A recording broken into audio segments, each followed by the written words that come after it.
So what I'm going to do is I'm going to kind of show you my thought processes and all as I go through working out this property E site.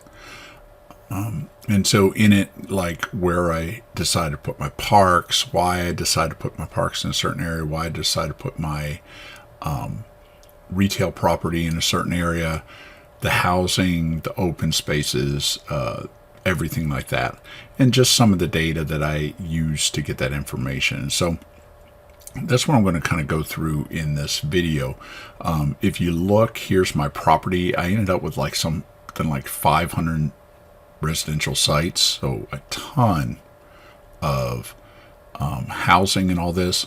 I have a couple parks, I have a school, I have all the retail that I asked for. And I was actually kind of surprised because this is kind of a awkward shape. And then you have two creeks that go through the middle, and I'll talk about those. But this is the design that I came up with, and so that's what I'm going to talk about in this set of videos. So I've decided to design out this area, and this is the property that I'm starting with. This is actually property 5 or property E, depending on what thing you're working on. It's kind of a unique property. It's really narrow. It's kind of squeezed between a couple of roads. A couple things that you'll notice is I've got two creeks going through it. One actually has a flood zone on it, so I'm going to have to take that into consideration. And then it's kind of long and narrow. On this side, I have a pretty, I believe it's a arterial highway. So this is a pretty major road that's going to be coming up here.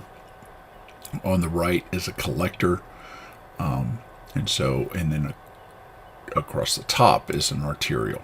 So that's going to affect some of my design. And then I've got this little area down here that I've got to figure out what in the world I'm going to do with that.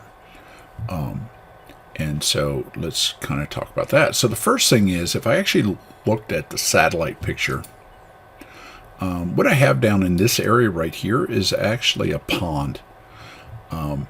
And so I'm actually going to just use that in my design. One of the things you need is a park. I can clean up this pond. Right now it's not, overly beautiful, but I can kind of clean it up with a little bit of work and use that in my design. And so that's what I'm going to do. And I can use that either to help with some of the drainage and all that due to rainwater. There's a couple other ways. And so this area is going to be a park. That one's kind of already decided. Up here, I can see where I have my trees and all. I can see how certain things are going to develop out. And so I've got a general idea of what I want to do with this design. So let's kind of look at this. What I have here, what I'm planning to do, I'm going to come over here and do a pin. So if you look at my design, what I'm going to do is probably in this area. This is going to be my retail area. So up in this area, I'm going to have this as my retail because it accesses a minor artery here, an artery highway here. And so this would be a good place to put my retail. And I'm not quite sure how big it is. Somewhere in this area, I'm going to probably have my smaller retail here and my larger here or something like that. I might reverse it, but that's kind of my layout. The other thing is I was kind of looking at the thing, and maybe I haven't decided. Maybe I'll put my school like in this area right here. If I do that, I'm going to want a buffer zone in between, but I've got to decide. Of course, as far as things go, I need to create a buffer area up here. So no matter what, I need at least 100 feet on either side of this. And I'm not going to exactly follow this, but I'm going to get close. This area I can set up as just green area or whatever. I'm not too worried about it, but I'm going to follow it, but it's kind of all over the place. And so I'll probably just kind of create an offset that matches that. And then of course I got to do the same thing here. This is almost straight, maybe a little bit of an arch, but that's kind of that area right there. And so now that I have that, what I've kind of decided is, and let me change my color here. Change it to purple. So this area right here is probably going to be all residential. This area is going to be all residential. I might use some of it for a park, maybe down in this area. But right now, this is kind of, all this area is going to be residential. And then what I'd like to do is maybe put some residential as a buffer between the retail area and all that. The other thing that I'm going to do in my design is I think I'm going to come in and let's put some color here, color here. All right, so those are my green areas. The other thing that I'm planning to do in my design is to maybe come in with a and I tend to like to do this, to run a single road that kind of goes up this direction with a housing unit just to the left, and do the same thing here. So a single road that kind of comes up. And what that does is it kind of creates my area as a subdivision separate from this. And so what I have is just connections coming in off of these main roads, but not the primary road designs. Okay.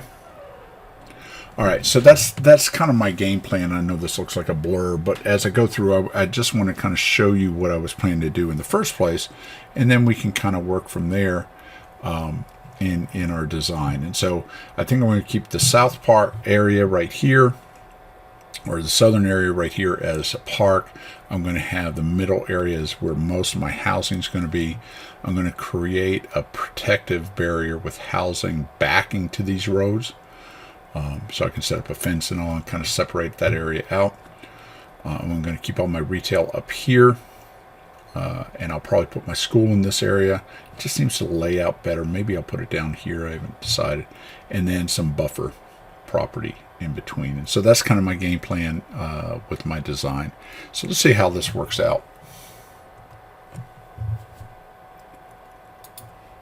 So the last thing I want to talk about is how I got all the numbers that I wanted, and really how I created certain offsets and the numbers that I use for them. So if you look right here, here's some of the important data that I think I'm going to need right now. I'm not going to be really making any major collectors. I'm going to set mine up for a minor collector.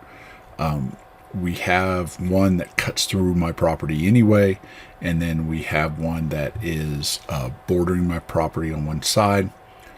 So I'm not too worried about those. I am going to use, obviously, residential roads and then minor collectors, because I want a collector for getting to my school or getting into my subdivision. So these are the different numbers that I'm going to be dealing with. So for my property, there's a minimum width of 70 feet and a minimum depth of 100 feet, and then a minimum square foot of 7,000 feet. And so that's my first set of numbers that I'm kind of concentrating on. The second is my residential road. The right of way is 50 feet with 25 to either side of the center line. And then as far as my minor collector goes, the right of way is 60 feet with 30 feet to either side of the center line. And so that's what I start off with my numbers. So the depth distance with a buffer is, for me, about 105 feet. And the reason why I do that is so when it's calculating, if I get too close to that edge with the depth distance, it sometimes won't calculate a lot correctly. And so I always kind of create a buffer of 105 feet for my depth. And that just gives me an extra 5 feet. The people don't mind. I'll charge a little bit more for the property. And so that's where I get that number. So if you go the total distance from the right-of-way to the right-of-way of a block of back-to-back houses, that's my 210 feet, which works in great for also my retail property, my small retail property, because 210 feet squared is an acre. And so that's where I can get that information from. So that really helps. And it's just the depth from the right-of-way, 105-foot depth, that's with the buffer, 105-foot depth because it's back-to-back, and that's where I got the 210. And so if I think of the total distance from the center line to the center line of back-to-back houses for a block of in a residential area, that is 25 feet plus 105 plus 105 plus 25, and that's 260 feet. So that's where I'm getting these numbers from. 130 feet from the back of a property, a single row of houses, to the right of way. If I have a residential road, it's 135 feet if it's a collector road. And so these are some of the different numbers that I'm going to use. So if you see me say, okay, I'm going to do an offset of 260, that's why. That's where I'm getting these numbers from. And I got those straight out of the requirements that we have to use for Bryan and College Station.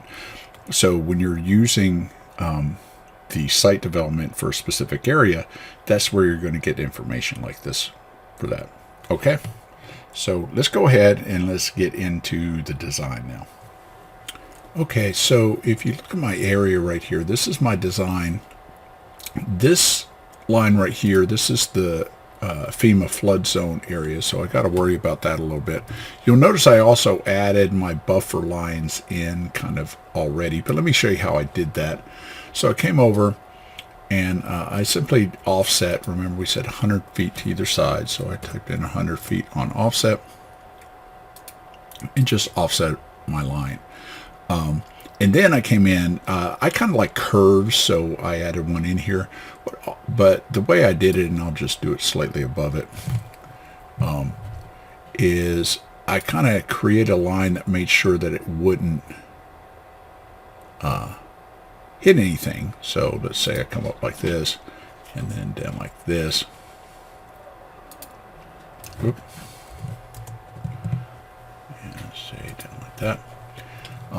And so I just create a line that kind of made sure that, and yeah, this isn't 100 feet here, but, you know, it just kind of simplifies out the thing. And then I went ahead and used the fillet.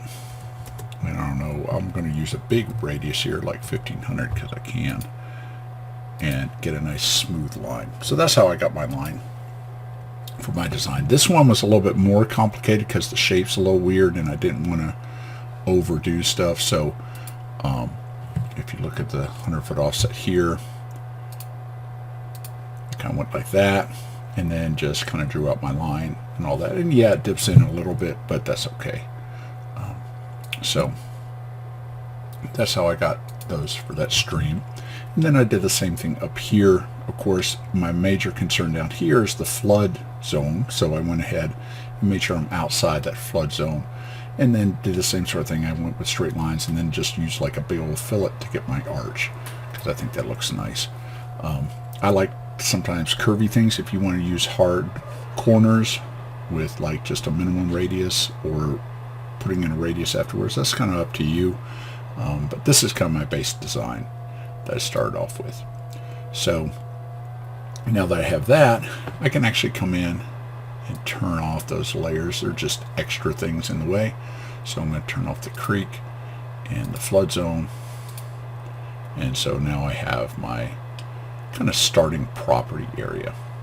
Okay, so there's the first step for what we're going to try to do in our design.